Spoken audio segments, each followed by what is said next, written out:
بسم اللہ الرحمن الرحیم۔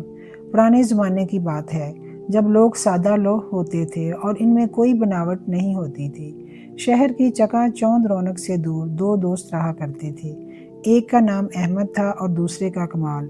دونوں محنت مزدوری کر کے گزر بسر کرتے تھے۔ ہر روز وہ صبح سویرے محنت مزدوری کے لیے روانہ ہو جاتے۔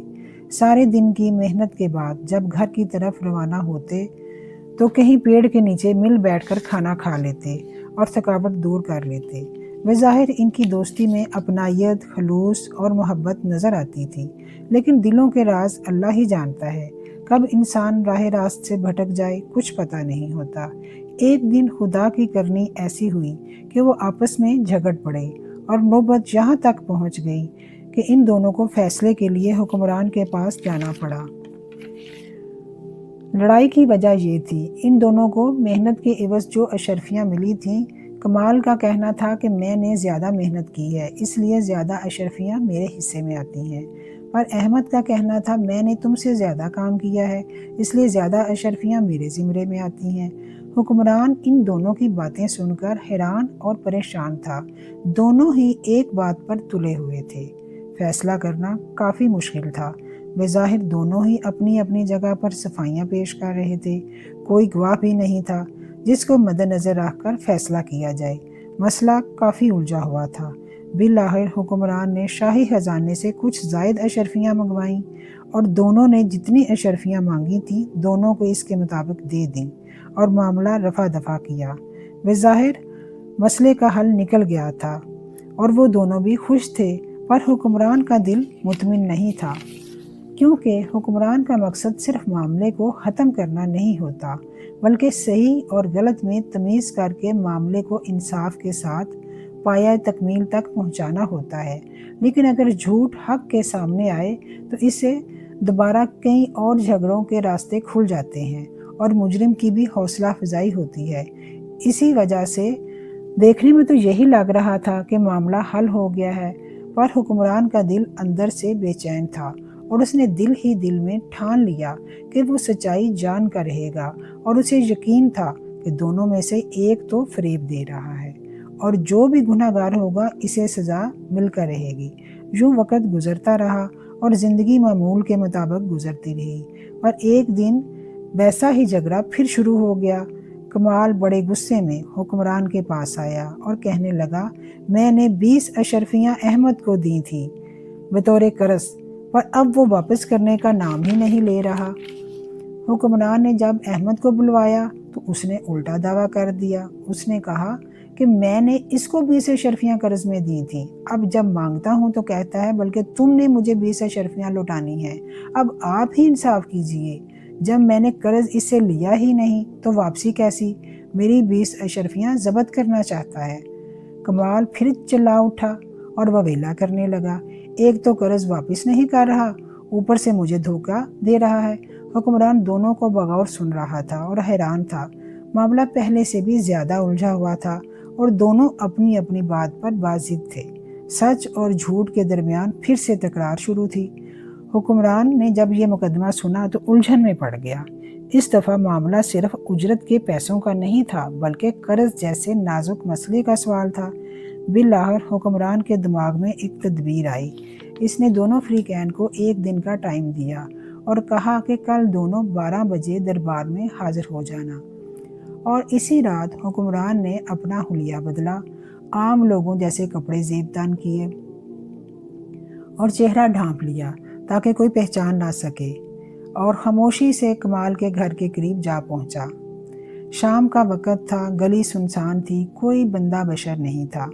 حکمران نے اپنے ساتھ ایک پوٹلی لی جس میں 100 اشرفیاں تھیں۔ اس نے وہ پوٹلی کمال کے گھر کے دروازے کے باہر رکھ دی اور خود دور جا کر چھپ کر اسے دیکھنے لگا۔ کچھ دیر بعد کمال کا دروازہ کھلا، اس کی نظر اس پوٹلی پر پڑی جو اشرفیوں سے بھری ہوئی تھی۔ وہ چونک گیا، دائیں بائیں دیکھا اور جھٹ سے پوٹلی اٹھائی اور اندر چلا گیا، دروازہ بند کر لیا۔ حکمران یہ سارا ماجرا دیکھ رہا تھا اور پھر وہاں سے خاموشی سے احمد کی طرف چل پڑا۔ وہاں بھی اسی تدبیر کو دہرایا۔ احمد بھی پوٹلی لے کر اندر چلا گیا۔